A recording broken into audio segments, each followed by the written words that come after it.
and welcome back to the second video in this series.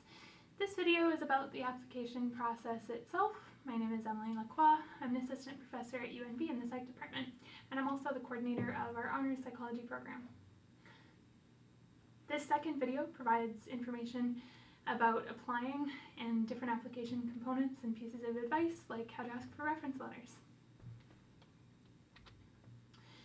So admissions requirements, generally there's a lot of variability depending on the program and the institution itself, so look at program websites.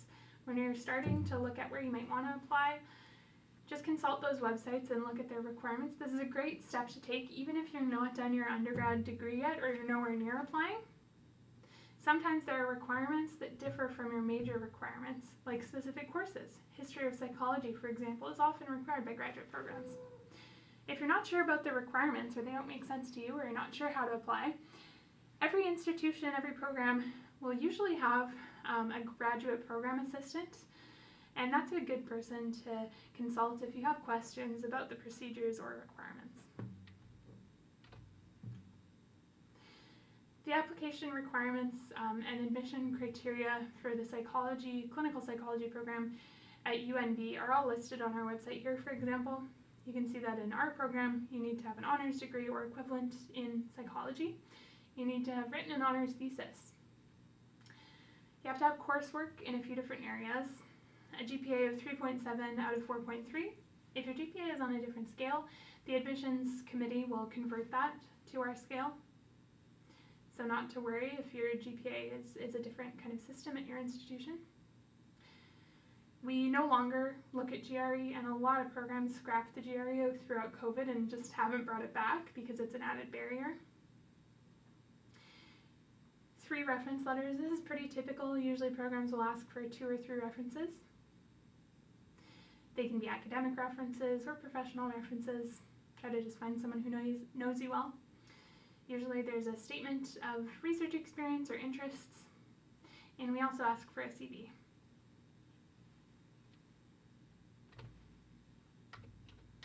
So that's pretty standard. Most programs will require a GPA, a minimum GPA of something. 3.6 or 3.7 is common. An honors degree, some undergrad courses, some specific areas, so make sure that you're getting them while you're in undergrad. Ideally, look at this stuff early on. And there's often a fee, so budget accordingly. Some programs will waive their application fee for applicants who are of minorities, visible minorities usually, so look into whether that's a possibility for you. Additional strengths, so these are things that aren't explicit requirements of a program's admission criteria, but things that can really help you. So research experience, whether that's from an honors thesis or other research environments you've worked in, maybe RA work that was paid or volunteer. Publications are a bonus if you have that opportunity. Building relationships is really important. So when you plan to apply, like making sure you have strong relationships with faculty members who know you in at least one context, but ideally not just who you've taken courses with, but who you've actually volunteered with or done your honors thesis with. Programs also often look for clinical or community-based experience, so involvement with community organizations, distress centers, nonprofits, clubs, activities that you're passionate about. And that being said, quality over quantity. Don't feel like you need to tick all these boxes. I much prefer applicants who have done 1 or 2 things that they really care about and who can write about those things and talk about those things in a way that shows that they're actually excited and passionate. It's more about the story you tell in an application in that statement of intent than it is about listing all of your achievements. Okay, the program statistics. This is where things get a little depressing. In 2020 to 2021, UNB's clinical psychology program accepted about 3% of applicants. This year, 2020 to 2021 was a bit of an aberration. The proportion of acceptances was lower than other years. Fewer offers went out. Overall, though, still pretty low acceptance rates in clinical programs. This is consistent with most clinical psychology programs in Canada. Some programs are even more competitive. But when you're looking at those depressing stats, keep in mind, right? Most people apply to 5 or more programs, and all it takes is one acceptance. As well, in that pile of applications, right, probably like a third of the applicants didn't meet basic criteria in some way and were immediately set aside. If you've looked at the application requirements and you know that you have the required courses, your GPA is high enough, and you have research experience, you've done an honors, chances are you're not going to be in that bottom third of people who just clearly don't meet the requirements. So that can kind of bring some optimism to this as well. So if you look at like 10% admissions rate, but you consider, okay, out of 100 people, probably only 70 applications are seriously considered because the other 30 just don't meet those basic criteria, right? Then you're looking at 10 out of 70. And if you consider that people apply to 5 or more programs, the odds are actually not that bad. When it comes time to apply, or when you're considering where to apply, the best advice I can give you is to make a spreadsheet. Not just when you start applying, but before. If you're someone who gets a little overwhelmed, and it's hard not to with all of this information about programs, making a spreadsheet can help you clarify your thoughts and get them out in a way that makes sense and makes it easier to compare. Some criteria that you might want to include in your spreadsheet. So you can list the program, the potential supervisor, alternative supervisors. Something I looked at was I was really someone who could not go to grad school if I didn't have a decent funding package. As a first-gen student, sort of complicated, and also someone who took student loans throughout undergrad and didn't have assistance from my family. It was really important to me that I had kind of a decent shot at getting funding in grad school to be able to afford it. So I looked at SSHRC grants and CIHR grants at universities. So these are Tri-Council grants, sorry. I'm going to have another presentation later about funding applications. And it was important to me that the university had solid allocations of funding. I wanted accredited programs because to me that was an added, sorry, a tickle in my throat. Having an accredited program was an added kind of security in terms of securing employment later on and being able to say that it was probably kind of a decent, reputable program. Time to completion was something I considered as well. I ruled out programs where the average time was over 8 years, and I prioritized programs where the average time to completion was a bit lower. I listed out the pros, so things that just struck me from reading program handbooks, and the cons of programs. I listed the minimum GPA requirements, the number of references required, and this just helped when it came time to actually apply to keep track of things. I listed guaranteed minimum stipends when I could find that information. You can ask graduate program administrators what the guaranteed minimum stipend tends to be at the university. Don't ask the supervisor that you're applying to work with though, because some people can kind of get the impression from that that funding is all you care about, when in reality it's just something that you need to survive. Just be careful about who you ask. When I was comparing like what my finances would look like in different programs, I calculated by looking at the average cost of a flight home at Thanksgiving and an average monthly rent for that city for a 1-bedroom apartment, which is also available online. There's listings where you can find rent costs across Canada and compare them. I wrote out the application, deadline, the status of my application, which I would constantly update throughout the process to help keep track. Status of my inquiry to supervisors, did they get back to me? Did they respond? Any notes about that communication? Did they seem like a nice person or not? I then noted like whether I sent my GRE scores, because I did need to take the GRE back when I applied in 2015.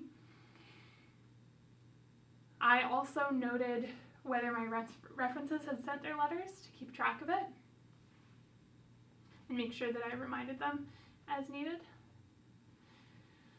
I kept track of whether my transcripts were sent, interview dates, interview notes, what they seemed excited about. If you interview at more than one place, if you're so lucky to have interviews at multiple schools, they can blur together, so take notes after to remember key information from that. Just like your supervisors or potential supervisors in programs are gathering information about you in an interview, you're also gathering information about them and whether the fit would be what you're looking for. The application itself. So your statement is where you want to create a clear narrative. My advice is to be personal. I like to read statements that give me kind of an image or an idea of who that person is, what their values are, what's important, maybe some of their personality. I like to read that. So craft a narrative that shows a little bit about who you are. A list of accomplishments and achievements I don't find very appealing unless it's woven into the values behind those experiences. Why did you go do that internship? Why did you work in that lab? What did you like about it? If you can identify in your statement the themes behind your different experiences, that's something that can make it feel more like a story and more personal than just a list of all the things you've done, and of course that you want to go to grad school for your career. Everyone says that. So show a bit more of yourself. And that being said, don't be too personal. Be discerning in your decisions of when to self-disclose mental health concerns, for example. If it's something that's still impairing you to this day, be careful with who you really reveal that to. On the one hand, like if you have a disability, you wouldn't want to be at a school that doesn't know that about you and accept and support you with that. So it would make sense to disclose. And at the same time, if you're being strategic, like there are supervisors out there who unfortunately would see that you have a disability and potentially discriminate against you for that, right? If it's something that will impair your ability to do the grad program and meet the requirements, people can use that as something against you, which is really unfortunate, but it is kind of the reality of it. You need to consider pros and cons about disclosing. If it's something that's like further in the past, like maybe you have lived experience with an eating disorder, say, but it was years ago and you're recovered and you've taken part in a peer support program and acted as a mentor for other people in their recovery. As an eating disorders researcher, I would see that as a strength, right? Someone who is not yet recovered, who is active in their eating disorder, that would impair them from conducting the program and practicing clinical psychology with eating disorder folks, populations, in an ethical way that isn't doing harm. So that's one kind of way that this comes into play. So think about what you disclose, how far in the past or present it is, and be strategic in how you talk about it. I would say always lead with your excitement about the program and disclose kind of judiciously. So consider the pros and cons. In your statement, you'll also identify supervisors of interest. So usually it's 2 to 4 supervisors, your top choices. You include a research proposal for some programs where they want to see, can you write a compelling proposal? You're not really marrying that proposal. It's just to see whether you can write something that makes sense and is like somewhat appropriate for the setting and supervisor that you'd be working with. So you're not, when you write a research proposal for some applications that require it, you're not like committing to that project. It's just you're writing that in good faith, and it's something that would ideally be feasible. To show that you know how to write and how to think about the research process and design a study. It's really important, obviously, to make sure that all the application components arrive at the university before the deadline. That includes transcripts, reference letters. Sometimes it can take weeks for transcripts to arrive, so order them well in advance. And ask for your reference letters early too. Which brings me to reference letters. Excuse me. So there are lots of resources available online about how to ask for a reference letter. I'm going to keep this pretty brief. Some faculty members are so transparent that even on their websites you can see what they want people to do when they request a reference letter. Make sure the reference knows you well, ideally in more than one context or class. If you've taken one class with someone, they can't really comment reliably about your research potential or academic strength. Like, they've only seen you in one context. Even if it was a class where there was a lot of interaction and participation, one class is a really time-limited kind of period, one semester, right? You want people who know you for at least a couple semesters ideally, and even better, like in more than one context. So not only as your professor, but also your research supervisor, someone you volunteered with, etc.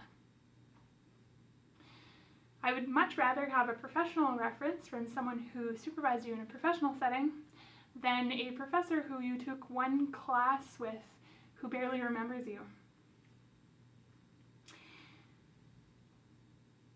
Ask early. Ideally give your references like 2 weeks. A month is way better. The last thing you want is a reference writer who is at the last minute kind of scrambling and a little bit angry at you for not giving them more notice. They're less likely to put effort and write you a really strong reference letter the less time they have for it. Ask about whether they would be willing to write you a strong letter of reference in support of your application. Most faculty members will be pretty transparent about whether they're willing to write you a reference and if they can be strong in supporting your application. If there's any hesitation or you sense that they might not be sure or conflicted about it, or you might have not performed super well across the board in contexts where you've interacted with them, then consider asking someone else. When people ask me, I'm pretty transparent about it. Sometimes I get requests from people who took 1 or 2 of my courses, but they were big courses and I didn't really know them in any other contexts. And in those cases, I usually say either just flat no, or if they did perform really well in my class, I might say, happy to write you a reference. Bear in mind, I will only comment on aspects that I have direct experience with you. So I will comment on your performance in my class and specific assignments that you did, but I won't be able to talk like in glowing terms about your research potential because I've only seen you in class. So I know academic potential, but not really research potential sometimes. So I'll be really transparent about that, and a lot of faculty members are.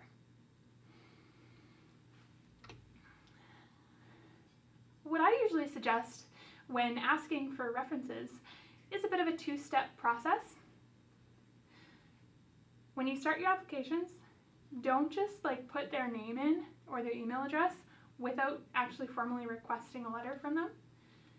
That's often like surprising and rubs people the wrong way, myself included, because it's presumptuous. It's presuming that they're going to agree to write you a reference in the first place. So first you want to just ask someone whether they would be willing to provide a reference for you. When you're asking, I say keep it brief, write a short email stating who you are, how they know you. Hopefully they don't have to dig too far back in their memory to remember you. Remind them of the programs and schools that you're applying to and those deadlines, and just ask would they be willing to provide you a strong reference letter. In that initial email, also state that should they agree to provide you with a reference, you will share with them your CV, your statement of intent, your draft, explanations of how to provide the references, deadlines, and notes summarizing key examples of how you've met the criteria. And then once they agree, send them all this stuff. So the way I do it is 2 steps, right? First is, would you agree to provide a reference? And should you agree, here's what I'll provide you. When they agree, then you follow up and you send them your transcripts. If you have any like dips in your transcripts, any kind of periods where your GPA was lower and you want them to address it in the letter, you could explain that. Send them your updated CV and resume, academic CV, a draft statement of intent for the program, if you have it, right? And this could be something that you send later. and then actually tell them like how they're expected to give you this reference. Some programs have like a reference form that faculty will fill out, and other programs just ask them to upload a PDF letter. So knowing that ahead of time can save them time.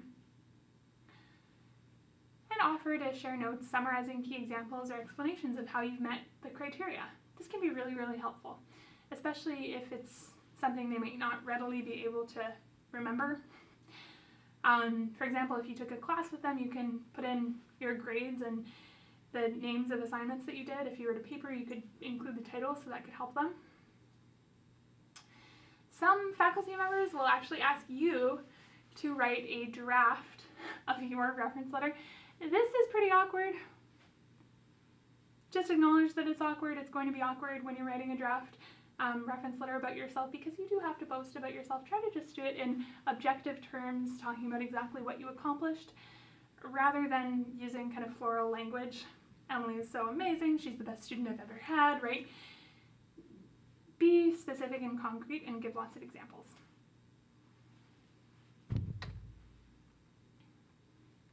The admissions process, there's a lot of variability actually within universities, right, in terms of the timelines, how the interviews are conducted.